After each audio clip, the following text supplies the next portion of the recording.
All right. Welcome, everyone. Maybe we can just get started with quick intros on yourselves in your own words, and then maybe just like one line about where you guys see what's broken in AI trust today. And we'll give you more time to explain on it later, but just to kick us off. Very good. It's great to be here. I'm a professor of engineering at Stanford University. I'm also the founder of OpenMind. We write open source software to make machines smart, and we like to do that in a responsible way.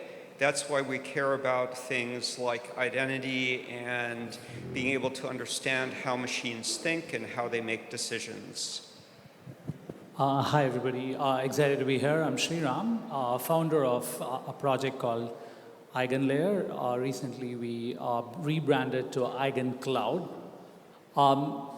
Eigencloud is trust and verifiability for any kind of computation and services. Before starting Eigen, I used to be a professor at the University of Washington, Seattle, where I ran the UW Blockchain Research Lab.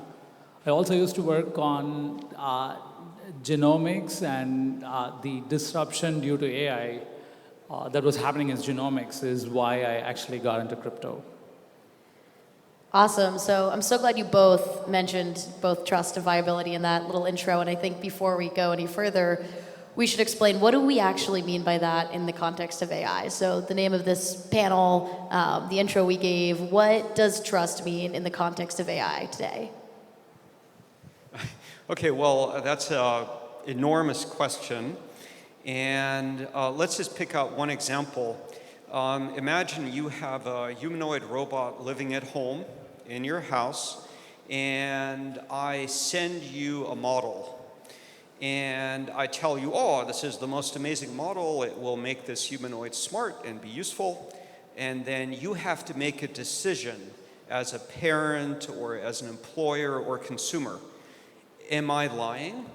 Or what is inside the model? What kind of behaviors are compressed inside the model? And should you use the robot that's using this model in your house?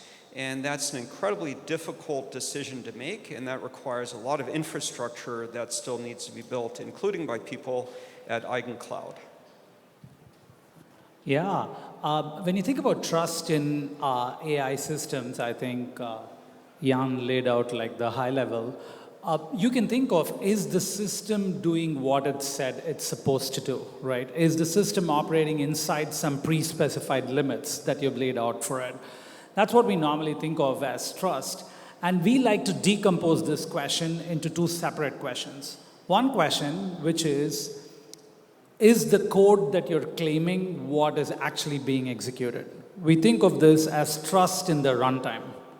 The execution or trusted execution. The execution is happening as stated, right? You have a piece of code, a neural network weight, and that's what is actually getting executed. So that's one part of it, which is building trustworthy, verifiable runtime.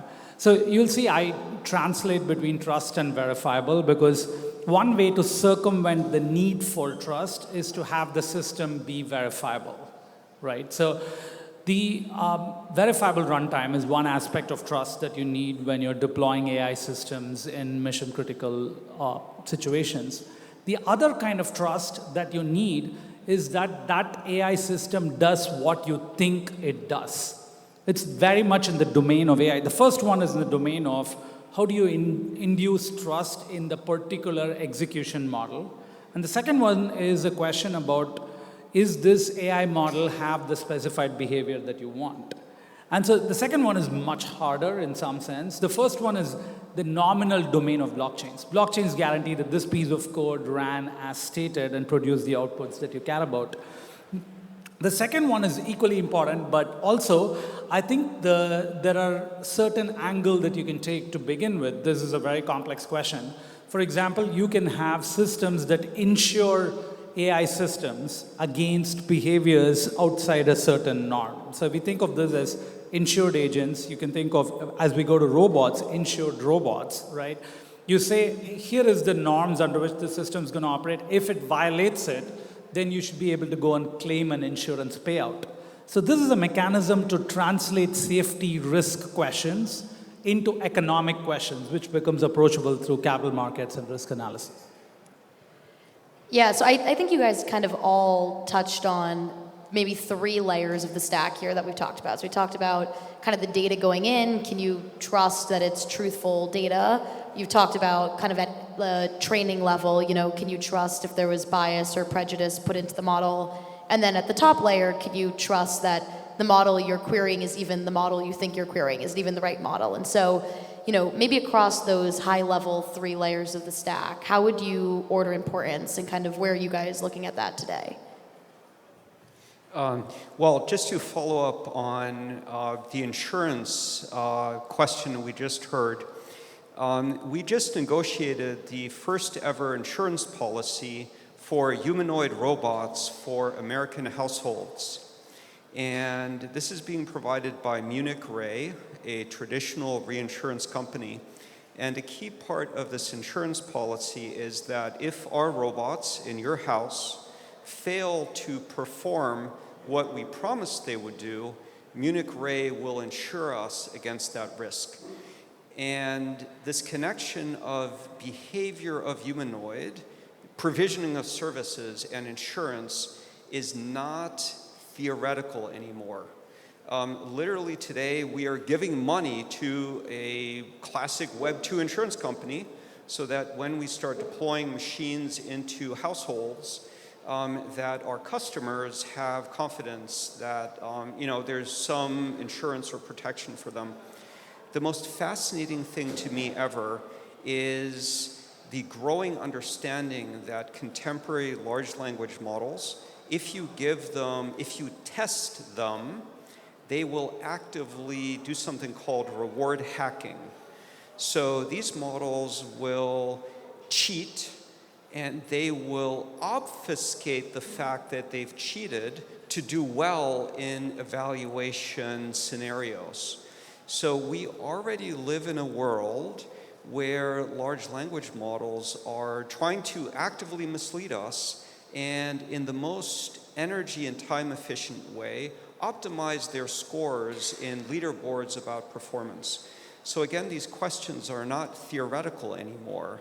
We're seeing more and more examples of where large language models are trying to trick and fool us.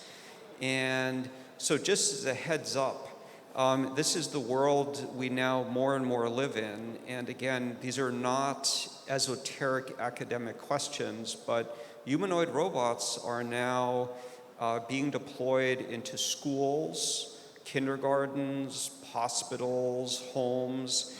And imagine the confluence of that with large language models being at the center of how these machines make decisions. And we full well know that in many situations they're actively starting to mislead us. So looking at this from someone who cares about robots, but also things like verifiability and trust, it's kind of awesome to me that this world is now real, but also, of course, as a parent, I'm kind of concerned, where is this all headed? And so part of the reason I care about blockchains is we're incredibly fortunate that we have a technology that's public and immutable and allows us to solve some of these things. Yeah, maybe do you want to double click a little bit on how you think crypto primitives can address that issue you laid out, specifically around reward hacking? Well, at the very foundation of what's needed is a system that allows humans to have confidence that something someone else claimed is probably true and was not manipulated or altered. So this property of immutability is incredibly important. And the other aspect of the problem is when we look at contemporary large language models, who here has looked at the weights inside of large language models? It's excellent, one of us. And of course, they're completely inscrutable. It's vast numbers of floats. And how do you have any confidence about what is compressed inside those models? Well, you can't really. And that's why an industry trend when it comes to robotics is to build the operating system out of a large number of discrete modules that have more focused functionality, and that makes debugging and verification easier. Yeah, just taking the same question and thinking about how cryptographic primitives can afford trust to these different layers. First, maybe a little bit of a topography of the problem space. So when you think about trust, what sets of things are we trusting? There is a whole supply chain of AI, right? Where did the data come from? Can that be made verifiable, that actually people contributed the data in this way, or what the source of that data is? So that would go into what I would call verifiable training, right? So you're doing a training, the training does exactly as stated, collect one data input from each person and then pull that together and then run this thing, or whatever the process is that is stated.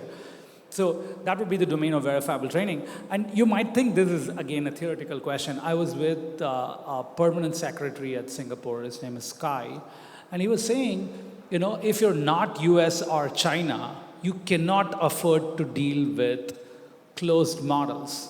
And he's not just talking about open source versus not open source. He's talking about the entire supply chain of the model being open.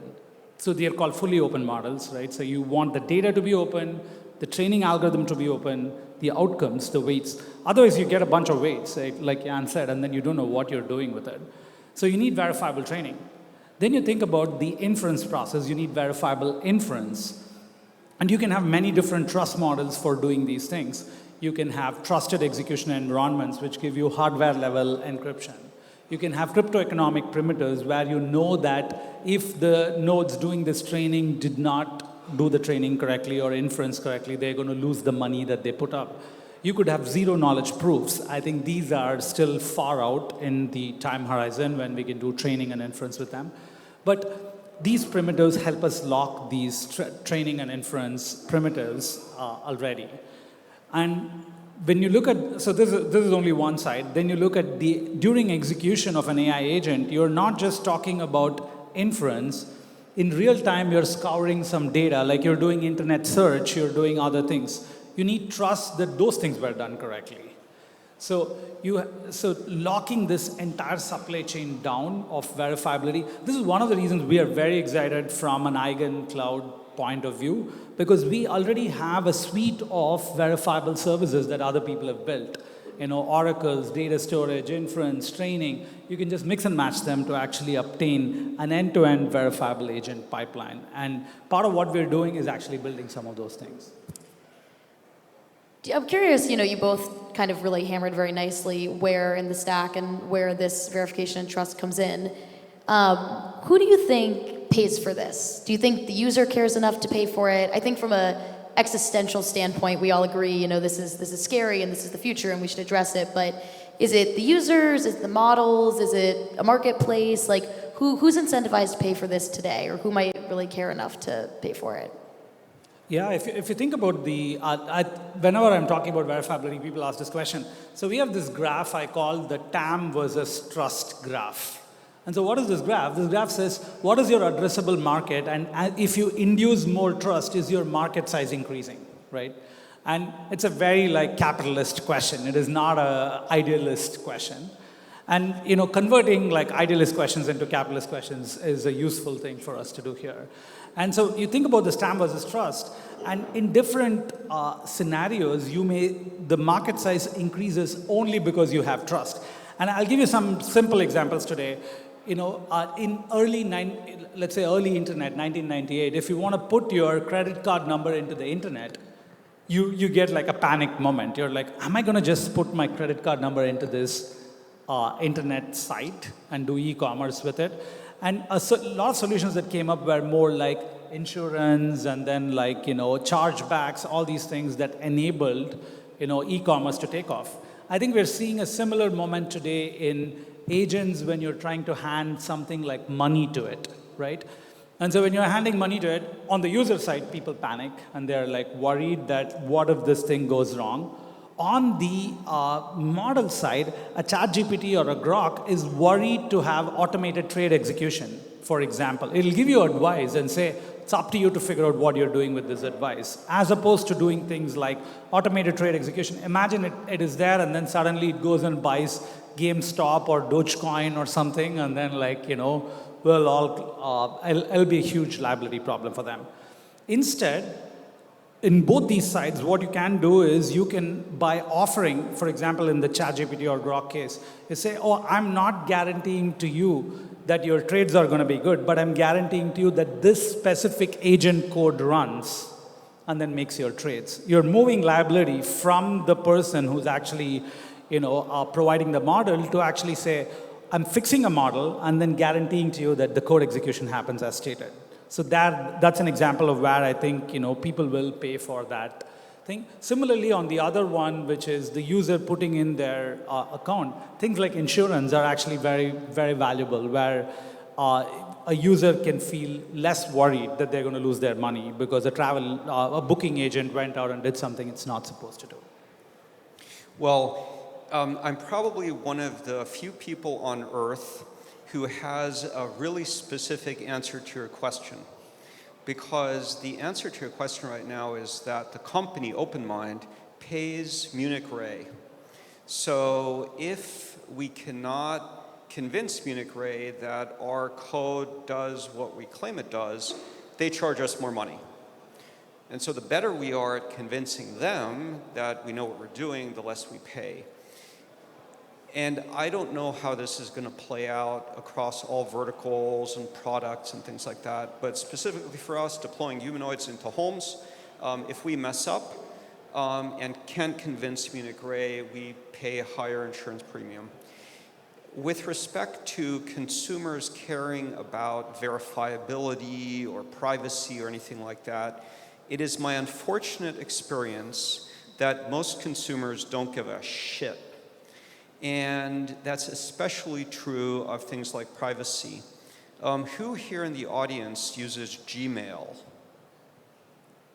Okay, you do not give a shit about privacy because you have chosen to save $3 a month to get free Gmail. And so your privacy is worth less to you than half of a piece of pizza. And so we can spend our lives working on cryptographic techniques for verifiability and all that jazz, but it's my unfortunate experience for a long time that most normal consumers really just don't care. But from a company perspective, of course, we care a lot about what our insurance bill is, and we care a lot about not ending up in newspapers. So my specific answer to Liz is right now we're paying. Just a quick answer to that. I think if you look at the price of verifiability and who's willing to pay that, a transaction on Ethereum is like maybe 100,000 times to 10 million times more expensive than running it on Amazon. Yet people pay the fee and do it. It's because they're getting a utility which is, unmatched, which is in their case, for example, if you're using a financial lending protocol, you know that the borrower is solvent. You're actually giving real utility. It's the same thing with a poly market, a prediction market running on blockchain rails. The cost of non-verifiability is so high that when you look at a poll and you're looking at who's going to win the next election, I would bet that all of us here would look at a poly market than looking at other sources. And the reason is the censorship resistance that a blockchain offers, that every single bid has been ordered and actually give you the result. But I think there is a big gap between the value that verifiability provides and translating it into ways in which it's accessible, useful, and painless for a user to actually consume. Yeah, I know, Jan, maybe you disagree with this, but I'm curious if either of you can think of examples where the user specifically for AI is interested in paying for verifiability or trust. Maybe today, we trust Gmail and we trust Slack and we trust all these centralized providers, but why might AI be different, and where are areas where we might want to pay for that? One example that jumps to my mind is this user of, I think, Claude, was basically complaining, is a very prolific user, I forgot his Twitter ID. He was complaining that, hey, they are basically throttling my usage. I will pay $500 per month if I knew that I'm getting access to a specific model with specific weights, as opposed to getting bumped down to a random model, because if my intelligence sucks, my life sucks.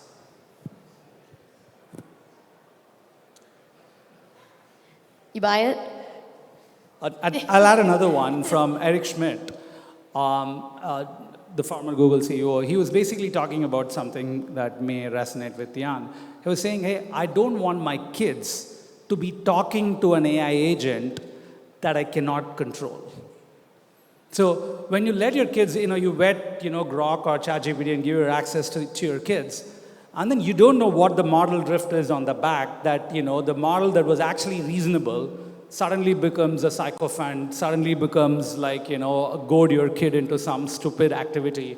You don't want that. And there are so many places where trust is critical in society, and I think people will pay for that assurance that I'm actually dealing with this model, which has this governance powers, which has this value associated.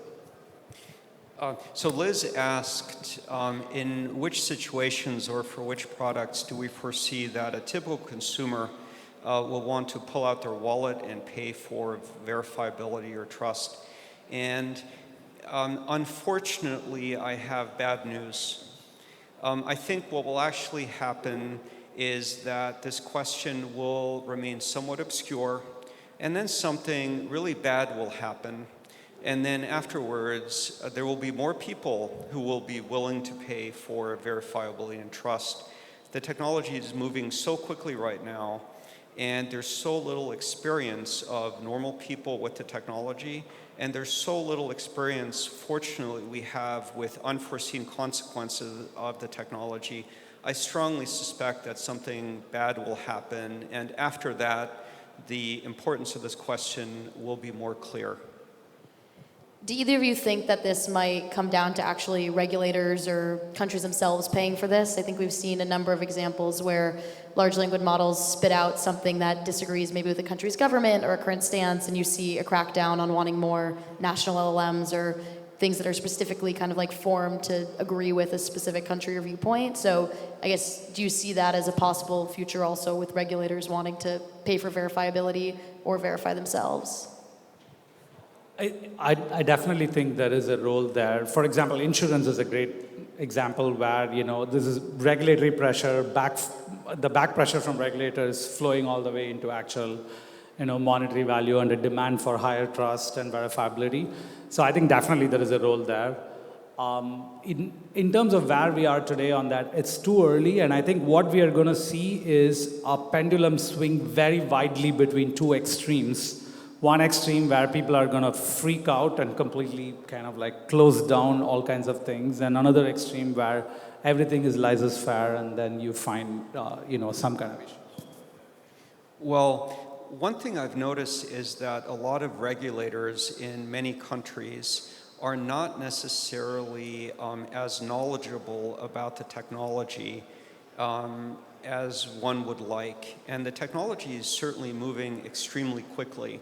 So the onus is on everyone who's building these kind of systems to make sure that they engage the public, they talk about risks, and they engage regulators. But generally what we see globally is the regulators are moving extremely slowly. So a lot of the responsibility right now really lies in the hands of the scientists and the engineers and the companies that are actually building these models. And in general, what I see around me is comforting to me.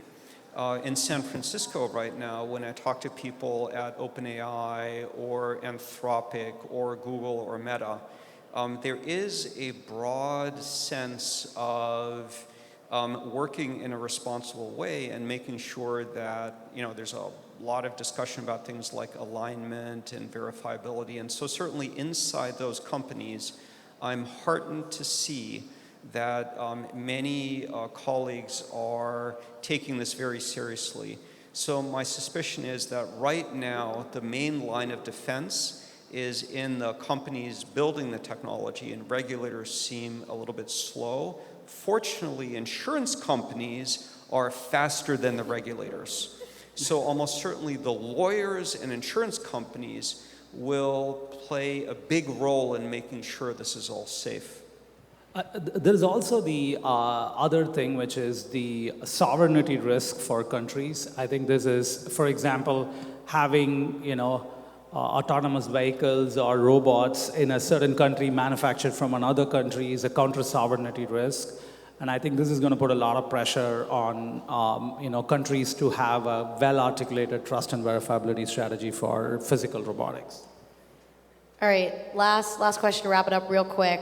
One prediction from each of you on what we're going to look like in terms of AI in, let's say, 5 years, specifically in the open source world. Do you think open source models, state-of-the-art open source models, are going to exist in 5 years? Quick answer, and then we'll wrap, one each. Yes, they will exist and they will win.